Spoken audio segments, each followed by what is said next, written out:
Hi, everyone. Welcome to the latest episode of the Power Within podcast. My name is Trevor Evers. I'm your host.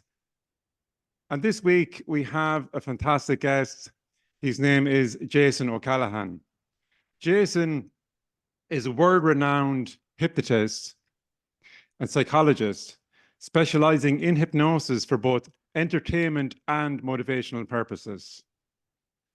He performs at 150 events a year, showing how hypnosis can help you with mental health, sales, confidence, or just for fun. That sounds fantastic. Jason, I'm delighted to have you on the show. How are you, my friend? Very well, Trevor. Thanks for having me on. You're very welcome.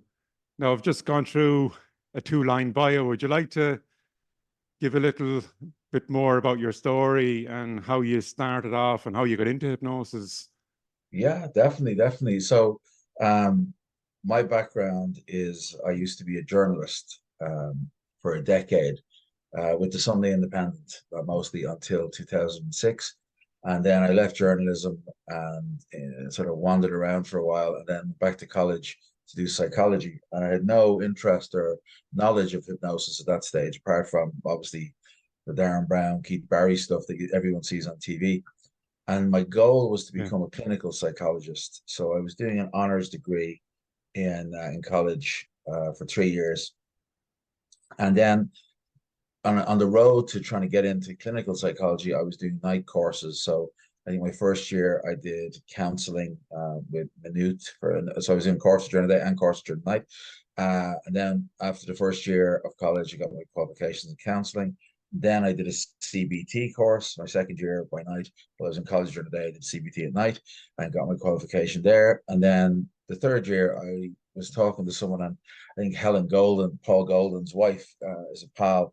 And I Right. sort of got in touch with her, and I said to her, I was thinking of, maybe do the hypnosis. And my idea at that stage was purely just to go up to girls in nightclubs and click my fingers. That was what I had envisaged. I was like, okay, this will be fun in a nightclub. But then I trained with Niamh Flynn, who was at the time, she's in Galway, she's in the clinic, the Galway clinic, and she was a trainer for the NGH, the National Guild of Hypnotists in America. Right. She was a Yes. certified instructor. So I said, okay, look, I'll do my basic hypnotherapy training with her over a couple of weeks in my third year in college.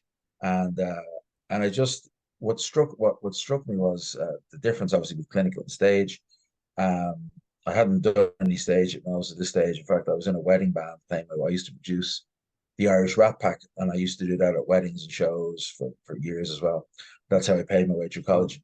So when I graduated from my degree, I got a place. Luckily, I got a good remark, and I got a place in Trinity to do my master's degree in applied psychology. And then I decided to focus my applied psychology master's on hypnotherapy and humor therapy for cancer patients, because I'd done a bit of Brilliant. work as my undergrad degree. And then I sort of did my qualifications with Niamh, got my NGH cert after whatever it was, amount of weeks. And then literally, I would say to you that I probably graduated from Niamh in the December, and I was living in Ringsend at the time. And I'm always somebody, even when I did the journalism, when I started, I was in Ballyfermot College doing journalism, and within 3 months of starting college, I was working for the Tala Echo. So I'm somebody who will. I don't do very much stuff, but when I do it 100%. I'm not into sport. I'm not into into a lot of stuff. So my brain works that whatever I do it 100%. Full And measure, I, no I half measures. no half measures, and everything else is irrelevant. So I Yeah. sort of grew up reading books on Sherlock Holmes, and the quote always comes into my head.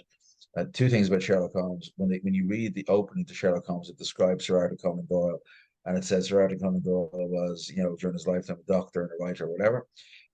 He had three or four careers, which I'd like to say I have. And then the second part, when they talk about Sherlock Holmes's mind, they say his mind was like an attic. He only kept in it what he found useful.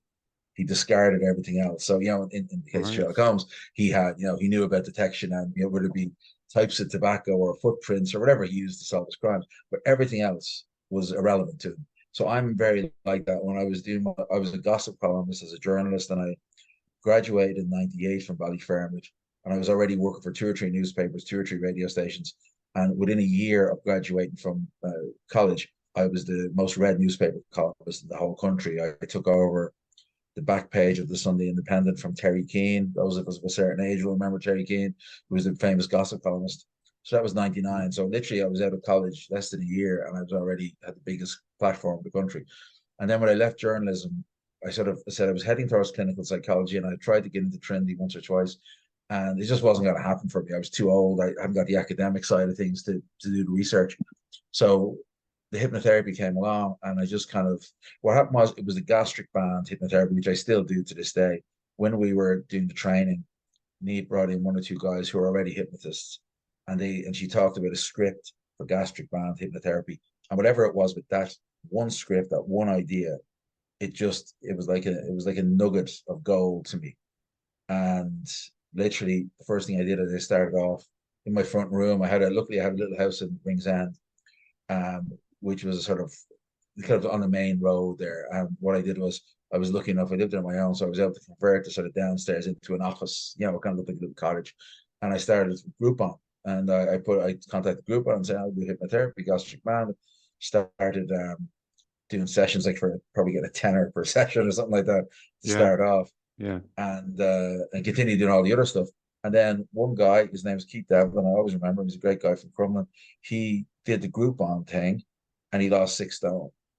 And then within a year or so, I was able to paid him to do testimonials and be a face of it and do photo shoots and all that.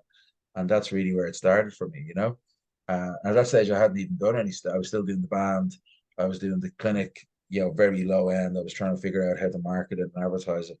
And that's where I started back in 2012, putting posters on bus stops, running ads in the local, the free sheets around the area, doing flyer drops. I was just trying to figure out, and I could, to try and get some customers, So that's how I started off, That was 2012. It was a different world back then, wasn't it? I started off in 2010, and I remember my first year doing hypnosis, it was really just like your A5 leaflets, and maybe you might have a website as well. But it's a different story now, isn't it? With all of the different social media platforms and yeah, it's a very complex, one thing that I'm doing a lot of now, and we talked about the Irish Hypnotherapy Conference, and I'm going to be speaking at that, but I'm not speaking about hypnotherapies per se. Last year, I demonstrated hypnotherapy and stuff from the Mayo Clinic that we did, and stage demonstrations. This year, I'm talking about business, and I'm doing a training a couple of weeks after that for hypnotists, but I'm just doing it on the business side of things because, I'm working on a training program called the Millionaire Hypnotist, which is to try and help people get to the 6-figure income that I'm lucky enough to make from hypnosis.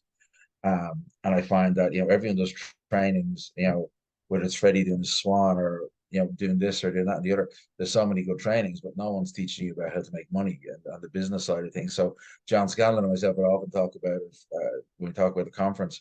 I would say that I'm primarily a business person, entrepreneur first, and a hypnotherapist second, where an awful lot of the therapists that we know are a hypnotherapist first and a business person second.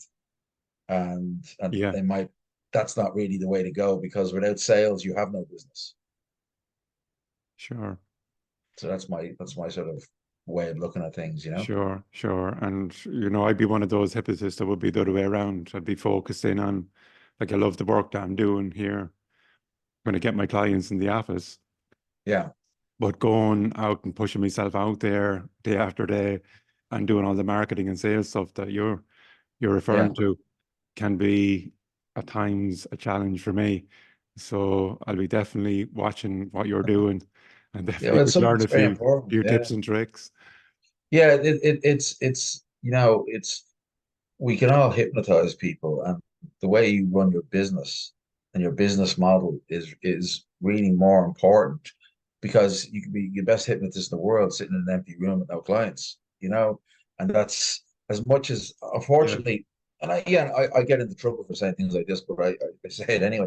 And an awful lot Go of ahead. therapies, a lot of therapists, sort of within our field, whether it be hypnotherapy, whether it be spiritual, a lot of it's woo-woo, and their beads and crystals and fluffy scarves, and it's great, but you're never going to make money doing it, and it takes away. My opinion is that when people start doing, Mm. I see dead people, therapy where fast life regression and all this stuff. As a psychologist, us trying to get credibility when you start saying you can see dead people and you were a bird in a former life through hypnosis, like it's just going to make us look completely stupid. Yeah. And it takes away, like as you know, we had the conference last year. We got hypnosis published in the Mayo Clinic. It's the number one research medical paper in the world. Like the Mayo Clinic is the number one hospital in the world, and their Sure. research arm, which is the Mayo Clinic online. If you Google anything, Mayo Clinic comes up number one. We got hypnosis into that. So it's getting it into the mainstream is what I'm trying to do. Getting it into popular media. Whether I've been on this morning with Phil and Holly. I've recently just been on Jennifer Zamparelli on 2FM. I've been on Ireland AM countless times. I'm on News Talk. Like, this is giving credibility to hypnosis. Um, and that's the problem when I have, hypnotists, woo-wooing all over the place, and I see dead people. It sort of just takes away from the work that I'm doing, and the work that the profession. You don't see doctors doing it. You don't see dentists No. doing it. You don't see counselors as clinical psychologists doing it. You don't see social workers doing it. You don't see anyone else in the helping professions going on saying, I'm going to do regression therapy. And that's where you get people ringing. I'm sure you get calls as well from Yeah. people ringing stupid questions. I was put under the hypnotic seal when I was 10. Can you break it? Can you hypnotize my girlfriend to find out if she was unfaithful to me? Yeah. Can you hypnotize me to speak Japanese? Like, this complete ridiculous stuff that people ring. And for the past, only until January, I actually had to, for I'd say good 5, 6 years, I wouldn't answer my phone. I hired a company in Dundalk, a really good company in Dundalk, that I just wouldn't answer my phone anymore. I had someone answer my phone for me and just send me messages. I didn't answer my phone for 5, 6 years because I was getting tired of, just have a chat. Can we have a free consultation? Can we have a chat? Can you just talk to me for a few minutes about this? And then they're clearly nuts. You know what I mean? Some of these people ring me. So I've gone back answering my own phone for the first time in 5, 6 years recently. After that, and No, you're the right second about the phone calls. It's I try not to, but my kids are a little bit older now, and I'm always yeah, watching my bottom line, and I'm like, okay, look, there's no reason why. Let's give it a try and answer my phone for a year and see if I can. Hopefully, most people will. Do get some phone calls, and I have to be honest now. I'm sort of appreciating sometimes it actually helps with sales a bit. But an awful lot of time I can't answer it because I'm doing a podcast or I'm with a client or I'm on a show. But I'm happy enough to text people and call them. But as I said, this is a business where most of the people don't know anything about business. They just know about the hypnotherapy. sure, And sure, that's where I come in.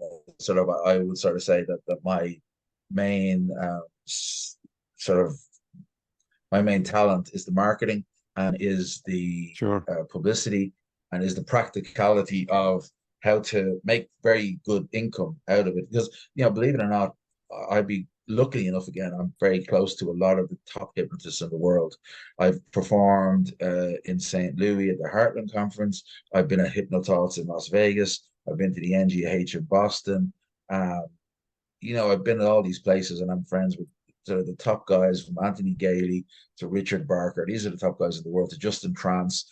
And there's very few of us making a full-time income, never mind a good income out of it. sure, sure. And it's important to I like the way you look at things, and it's important to I think we have a role to improve the credibility, of the work that we do. And Mm, even when, like you mentioned, answering your phone, like, mm. do doctors answer their phones to clients and spend half an hour on the phone to them? No, they don't. And you know what, Trevor, that line is exactly why for the past 5 years I answer my phone. I have a friend who's a GP, and she said that to me. She said, I don't answer my phone because everyone just wants free advice. Now, if you ring a solicitor, he's not going to sit on the phone for an hour for you, giving you free advice. If you ring an accountant, he's not going to sit on the phone with you. So what we do, and this is again about valuing your talent. I don't give free consultations to anyone. I quite politely, if I answer the phone, they do ring. I quite politely, say, yeah, I can help you. I charge this. I can book you in here. Blah, blah, blah. Well, look, I'm not gonna. I don't really get into the discussion. And as I said, for the past 5 years, I didn't even answer my phone. The girls would just send out my information, and if people wanted a book, they would pay through a link, and then I would contact them through email and book them in for the time. But that's exactly, you don't visualize yourself as a hospital consultant. And for years, that's the way I ran it. Now, luckily, my reputation and my name's got bigger and bigger. That now, like, I've changed. I used to have a big office in Blackrock Village. I now converted. We're lucky enough to have a nice house in Blackrock, and I converted, and it's on the main. We're on the main street in Blackrock, on Newtown Park Avenue, huge big road, and there's a doctor surgery literally 2 doors away. So we're able to have our business here, and we have a side entrance.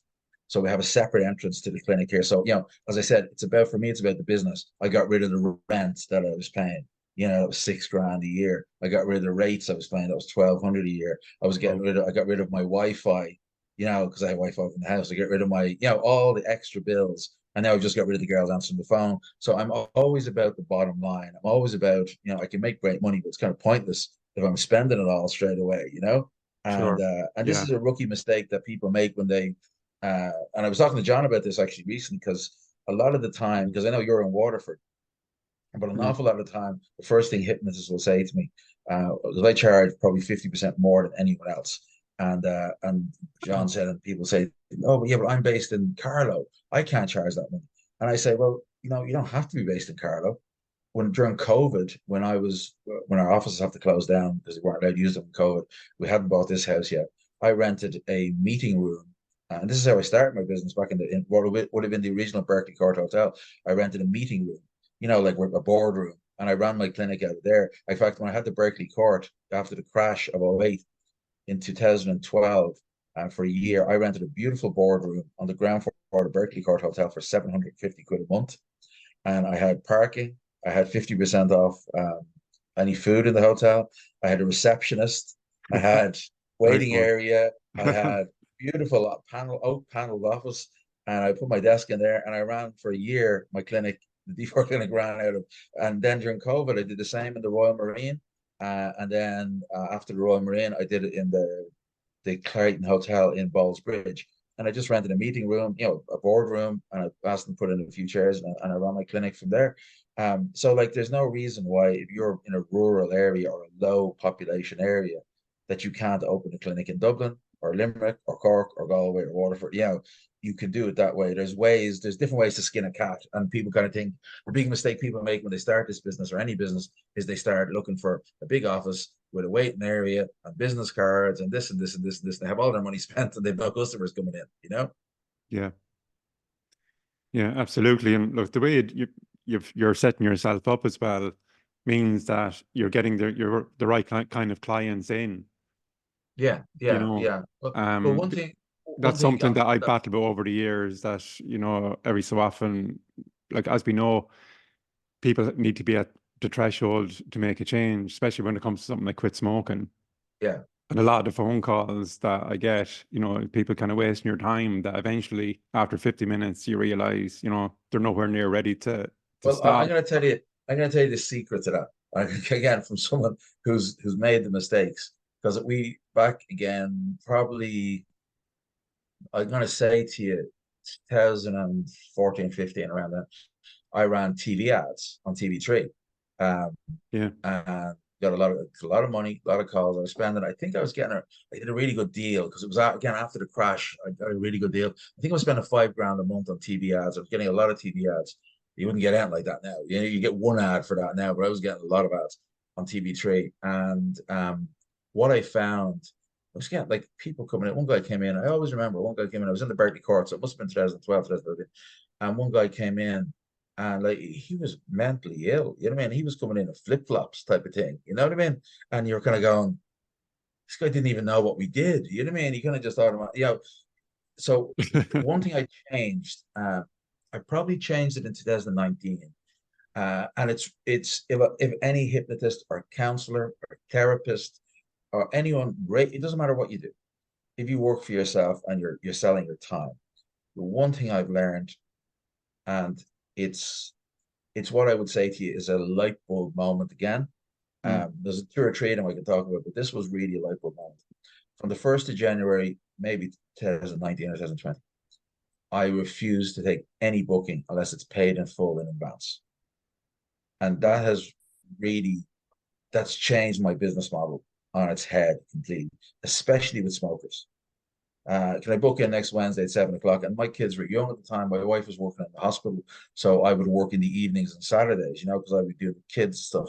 Yeah. And I'd rush down. She'd come home at 6:30 and say, all right, now I'd fly down to the office, open up the office, get ready, 7 o'clock. No one turns up. You'd send a text. Oh, hi, Trevor, I had an appointment for you. So, oh, can I come tomorrow instead? Oh, sorry, I forgot. Nothing. They didn't apologize. So I said, right. Or they might even get back to you. It's happened as well. Whatever. You know what I mean? That's and what you're doing, like you said, spending 50 minutes on the phone or getting no shows. I literally there and then, from the 1st of January, whatever year it was, I don't see anybody unless you pay in advance. Now, if someone's been into me before and wants to give me cash the odd time, very rarely, once or twice a year, maybe it happens. You know what I mean? If I know them, I can do it that way. But I have Revolut, I have PayPal, I have Stripe, I have bank transfer, I have everything you want. Everybody who wants to come into me, unless I know them, and I can trust them that they want to pay with some card or whatever they come in or cash when they come in. But in 99.9, I'd say I could count my hand how many times people have done that have not paid in advance. Everybody pays in advance. I have someone, as I said, I have someone in today, in around half an hour, they paid in advance. If someone after that, they paid in advance. Like 2 or 3 people tomorrow, they're paying in advance. Everybody pays in advance. And this will literally shake your tree of your practice or your therapy room or your Reiki place or whatever you're doing. You pay in advance. The serious people have no problem doing that. Restaurants do this all the time. Airlines do this all the time. Hotels do this all the time. People don't mind. Some people will say, pay a deposit, do whatever. They're going to pay you anyway. If you're a proper business, you don't want envelopes of cash coming in. Like, as I said, everything goes through the books with us now. We're a limited company. Everything in. You know what I mean? It's just not worth. It's a completely opposite end of the or side of the coin to. I remember when I was starting out back in 2010, I was more naive back then, but like I'd be seeing clients and, the money wouldn't be exchanging hands until the end, almost as if like you've done your job. Oh, thanks very much. Like it's a different dynamic completely when you get full payment up front, isn't it? Yeah, well, this is called, this is not being rude, but this is the business model, what it's called. It's called the Prostitute Principle. And what the Prostitute Principle is that prostitutes don't get paid after they're with a client because it's not worth anything. They get paid beforehand. It's a business, it's sort of a Harvard business school type of thing. People only value something before they pay for it. Afterwards, it's, what I mean? If you bought your car and you didn't pay for it till you had it for 3 months, it's not going to feel the same as that new car feeling. That's the whole principle behind it, is that, people don't appreciate something. So, and as well, I was spending, I suppose what I do in my training, and as I said, I'll be teaching people this at the therapy conference. And in May, I'm doing a week or a day or two training course as well to teach people about the business side of this. It's so you don't have to make all the mistakes that I've made for you already. So it's sort of a cheat sheet of ways to run your business. And also, I know the talk I'm doing for John at the conference, there's going to be 10 ways of making money as a hypnotist that you probably haven't think of. Like during COVID, I've one funnel for gastric band hypnotherapy. And that's probably made me, I think it's made over 250,000 for me in the past 2 years, 3 years. This online downloadable funnel where I've never seen a client, I've never met anyone. It's just purely a download that people can, or it's all automated. Right. And that was the thing that came from COVID. Before that, I never did any downloads. I'm toying only due to pressure from people to do a bit of training, because people always want to learn stuff that I do, would it be stage or would it be clinical or would it be the business side of things. So I'm sort of tipping my toes in that. I'm not really a trainer. I don't really like to spend all my time training, because again, with being controversial, those who can do what we do it. Those who can't do what we do just train all the time. If you haven't got a busy practice, if you're not busy seeing clients, and you're spending your life training, especially guys who, a lot of the American guys, they just sort of travel around from one conference to another. They don't actually see any clients. And that reminds me kind of the people who made money at the gold rush. The only people who made money at the gold rush were the people selling the shovels. An awful lot of people, they didn't make any money with gold. They just made money by selling the shovels to people trying to make gold. Exactly. No, you're right. Unfortunately, that's a lot of people are like that in this business. You know what I mean? There's two sides of the coin. One side is there's a lot of therapists that I know, either hypnotists or stage hypnotists or want to be clinical hypnotists, want to be stage hypnotists. You just do training after training after training, never hypnotize anyone, never do an event. And equally, in the flip side, you have trainers who don't have a busy practice, aren't doing stage shows or events. They just go from one training conference to another, and they make their money out of the training rather than the actual therapy or what they're doing. So again, Sure. I'm sort of controversial in that way. I practice what I Sure. preach. I It's have it's a being full careful on that. I mean, I see the benefit in connecting in with some of the training events in terms of networking, and yeah, definitely, yeah, you're meeting like fellow colleagues. I mean, before the conference, John's Scanlon's conference here in Ireland last May, I hadn't met any of these people. And it was kind of an yeah, island no, off I my agree. own, kind of doing my own thing. And it kind of can be kind of a lonely road when you're doing that. So it's nice Yeah, to yeah, have the resources like that, as well, that several times in the meantime, I'd have something like, if I got an inquiry that was outside my scope of expertise, then yeah, before the conference I'd be wondering where to send them or where to refer them. But now there's yeah, always somebody with that skill set. yeah. And no more than, as you were talking about, the regression stuff, like, because I focus my practice here on very measurable services, like smoking cessation Mm. and weight reduction. But, something like, past life regression, it's not, regardless of my opinion and beliefs on that, like from a professional point of view, it's not something that is measurable or something that I'd feel comfortable doing. Yeah, well, it But just takes away, as I said to you, it just takes away the credibility of it. it That's does, it my does. opinion. And Yeah, one more question before we move on, because I want to get yeah, into into the entertainment side of what you do, because I know that's a big part of it. But yeah, um, in terms of like setting the right dynamic for your sessions, I know we talked about the phone call, the initial phone call, and yeah. all of that. But what about the aftermath, the follow up? Because I'm of the opinion, and I've taken the position that once my client leaves my office, then you know they're responsible at that point. That Mm. I'm not one for following up each week to see how you're getting on, kind of thing. I Because don't know again, why it goes you back to, would a doctor do that, and would, exactly. But your answer is your own question. yeah, Also, the other thing I have a problem with, again, in nearly all subjects apart from weight loss, my business model has always been in the majority of clients that I see, I'll see once. Um, and right, this is a controversial opinion, not just for hypnotherapists, but also for counselors. I have a lot of problems with counselors who just tend to fill their diary and they just, I'm going to see you, Trevor, every Monday at 10 o'clock. And it just goes on and on and yeah, on and on. You know what I mean? The client is, 2 grand down, 10 sessions in, and there's no change. And again, myself and John would have talked about this ad nauseum because, John, will I see clients 2 or 3 times? And sometimes you have to see clients 2 or 3 times. Okay, I get that, but for, for the way I operate my clinic is unusual. I charge double what everyone else charges. I see people once, and most subjects, most issues I'm able to fix within that one session. The difference is I record all my sessions on the person's phone so the person can redo the hypnosis right, at home. yes, So the idea behind it is rather than the client going to see one therapist and paying 50% or 80% or 20% less than I charge, they only need to come once. So I would call it solution-based hypnotherapy.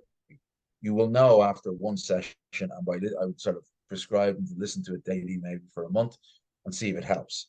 If it doesn't help, there's no point in coming back for more sessions. If it hasn't helped to reduce the symptoms, whatever. And then secondly, um, the counseling model it just annoys me. Medical model annoys me. I have a fear of flying. Okay, I went to the doctor. He gave me tablets.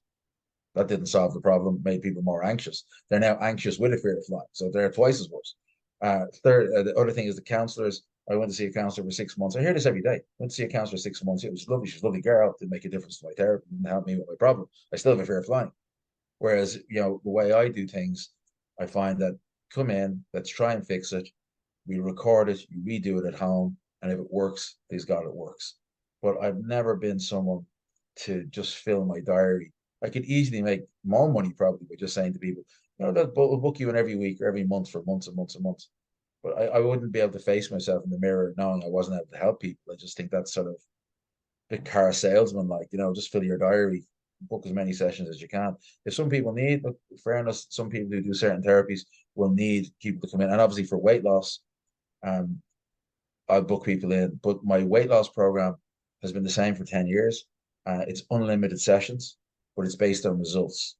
So every time people come in, they pay one price and they can have as many sessions as they want, either sent via email or face to face, but they have to lose sort of 5 to 7 pounds in between each session.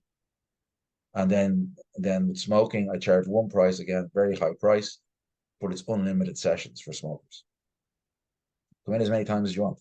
And there's a psychology behind it that they can't blame money on the reason they didn't quit smoking, because it's free to come back. Yeah. So they've nowhere to go, And it's the same with the weight loss. They can't blame me on them not losing weight, because I'm saying I'll give you as many sessions as you want. In fact, if you lose 3 stone or more, I'll refund you your money if you do a testimonial for me. Makes So perfect you're sense. paying one price. We only charge €299. It's not like crazy money. You come in, we give you everything, all the literature I give you, hypnosis recorded for you, off you go into the sunset, start doing the program. Lose 5, 7 pounds minimum. You want to come back, you come back. What happens if we don't lose the weight? Well, then you're not doing the program properly, because it's designed that you lose weight. If you're not listening to the hypnosis, there's very little point in coming back in another session and wasting my time. Yeah. And you know what I mean? So, and the smoker is the same. You can't, I charge €500 for stop smoking. Most people will stop in one session, but if they need more, there's no cost. Come back in. Because you can't then go home to your wife or go home to the lads in the pub and say, I tried hypnotherapy in the D4 clinic and it didn't work. Because all they have to say is, it's free to go back. And as you said earlier on, about people not being ready, if they don't come back, they weren't ready in the first place. No amount of hypnosis can help them, Yeah.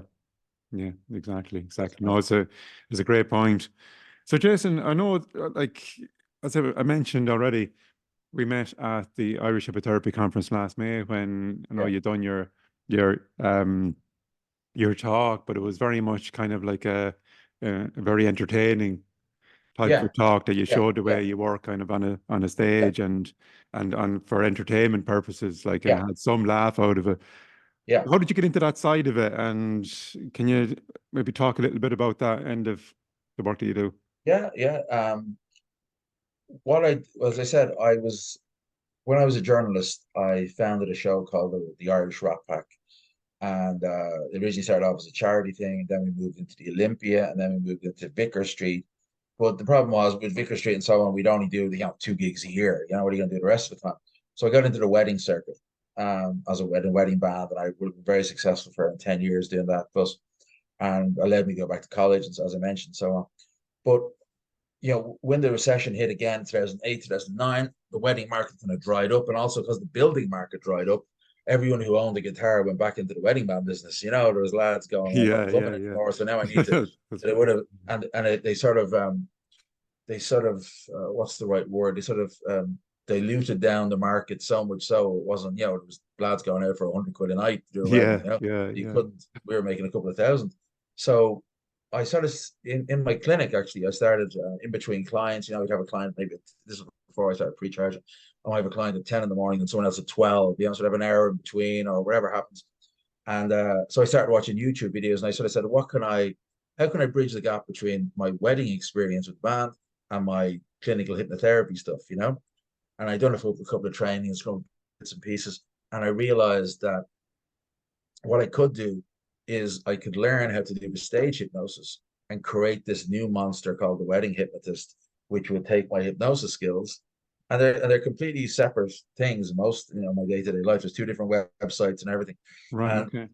how can I bring my stage hypnosis, learn how to do that, and create a market for that? Continue to do the weddings because the band thing was gone. and then continue to do my clinical stuff. And so I taught myself first how to do it. And then I started doing, a friend of mine who ran Slattery's and Beggars Buffs said, "Oh, you're doing that. Come down and do a show." Literally, it was everything was wrong. The place was wrong, crowd was wrong, time was wrong, everything was wrong. The stage was wrong. And I managed to hypnotize one person, you know what I mean? And I made a show out of it. And then I got back onto Groupon, I think, or one of those companies. And I ran an event, and I took a function room in the GOAT. So everyone wants to know why there's no stage hypnotist. Keith Barry's not really doing it anymore. There's two guys in the north maybe, and there's a Russian guy I'm friends with, Alex, you might know. Yeah, Alex, that's right. Alex is starting to do a few bits now as well. Alex, the Great. Alex the Great, yeah. Where do you Hello think you got to the name Alex. from? I'm the one who Great gave guy. Alex the Great the name. I was told him to give the name. But Alex is doing one or two shows. But as regards volume, up the north there's Dale Thomas, who's not a clinical hypnotist at all. He just does stage stuff. There was Adrian Knight. He's sort of semi-retired. So in the Republic of Ireland, there's really only me. Alex is starting to, I'm giving him one or two shows that I can't do. But as regards to volume, it's only me. And what happened was I did this thing in the GOAT. I recorded it as I packed it with family, friends, Groupon people, ticket sales. I did everything I could to fill the room, got it recorded, and then started selling it in the wedding market. And then I was able to get one or two weddings, recorded that. And I did another show, I think we're in Harcourt Street. I think in the one in the Red Cow. I think I did 3 shows funded to myself to get videos, to get my name out there, get videos, and then started building from then. And then inquiries came in, and the very rocky starts. And I didn't know, no one had really done it, you know what I mean, this way before. And I sort of had It must give you a lot of confidence, kind of doing. It's very difficult. Like I won't lie to you. The reason why nobody does it is it's very difficult. There's no point in saying, I'm not going to sit here and say being a stage performer as a hypnotist is really easy. And if you want an easy entertainment job, become a magician. You know what I mean? Anyone can be a magician. They're all gimmicks. They'll work every time. Whereas the stage hypnosis, like, you can end up in very hairy situations. You end up with sometimes dodgy crowds. You end up with situations where you get nobody or one person hypnotized. You need a hard neck to do it. I mean, a neck like as the man says, It's very rewarding. It's very rewarding. I really enjoy it. I enjoy doing. I do a couple of corporates. I do mostly weddings. It's just my forte. The guys in America are onto me. Yeah. I did a conference. I did a podcast appearance at the Performing Hypnosis Summit in Las Vegas last weekend. And again, all these guys from America were on going, we just can't get into their head doing hypnosis at weddings. There's 2.5 million weddings in America. No one does hypnosis at them, and they can't figure out how to do it. And so I'm sort of teaching them how to do that, the guys in America. But it is very hard to do. That's what you can't practice it. So you can sit in your office there and you can practice your spiel, your hypnotic script, You can practice magic. You can practice a guitar. You can practice singing songs. You can't practice hypnotizing people. So the only way to do hypnosis is to actually go out and do hypnosis. There is no other way of doing it. And I have a friend, Enda, another therapist, who ran the branch in D4 clinic from me in Limerick. Enda's a great guy, and he did one show a couple of years ago, went great. Did a second show, fell on his arse. He hasn't got the confidence to go back since. So it's, as I said to you, it's just one of these things. It's really difficult, and you have to really know what you're doing and have abundance of confidence and abundance of ways to get out of situations. Understand that the key is just that you need one person hypnotized. Once you have one person hypnotized, you have a show. If you know what you're doing, you can get away with it, Yeah. But some shows I have 2 people, I have 3 people, I have 10 people, but you need one person at the minimum anyway. Yeah. I suppose it's something that you really get into, and like I can imagine the buzz that you get off of when it does go well. Yeah, it goes well. Look, it goes well 99% of the time at this stage. Unfortunately, when you start any career, you have to fake it till you make it, and you have to make all the mistakes. But sure, I get work for my clinic from my shows, and then sometimes I get work from my shows at my clinic. The kind of people will say, oh, you helped me stop smoking. I have a daughter getting married. Can you do that? Or a corporate event, or I work for a fundraising company. And then the flip side is when you do the stage shows, people say, oh, I heard you saying, when you're hypnotizing people, you can help people with weight loss, or smoking. Can I talk to you about that? So that's sort of, sure. They Do you have a preference for either or? You know, they're completely different beasts. There's completely different beasts. The clinical hypnotherapy is much easier and there's less travel. But it's the excitement of, you know, I driving long distance is kind of, I'm getting a little bit too old for it now. Like I've got a show this week in Athy, that's fine. I've one next week in Kilkenny, that's fine. Then I run in Kerry, and I'm just kind of driving down and back to Kerry in one evening is just a lot for me. I'm 51 now, so I'm kind of getting to the stage. I'm going, do I really want to be driving down and back in one evening? You know, Yeah, so I sure. don't stay over. Absolutely. You know, it's not cost effective to stay over. And it's sort of 3 hours down, 3 hours back, and that's just the job. You know what I mean? That's part of the job anyway. You know. Yeah. So anyway, so let's have our final questions because I have a Great client stuff. coming in a Great few minutes. stuff. So Yeah, what's just your keep one eye on the time. yeah, And time has flown yeah, talking to you. as I've you been said. fascinated listening to you. So is there any words of wisdom you'd like to share with myself and my listeners before you say goodbye, Jason, Well, I today? think, as I said, that if anyone's a therapist, you know, rather than rushing through these type of things, it's best to come and see me in person at the conference in April with John. I'll be doing a talk about the business side of hypnotherapy, and then I'll be doing training in May in Dublin for sort of a day and a half. I think I'm doing it for the end of May on the business side of things and the whole making money as a hypnotist.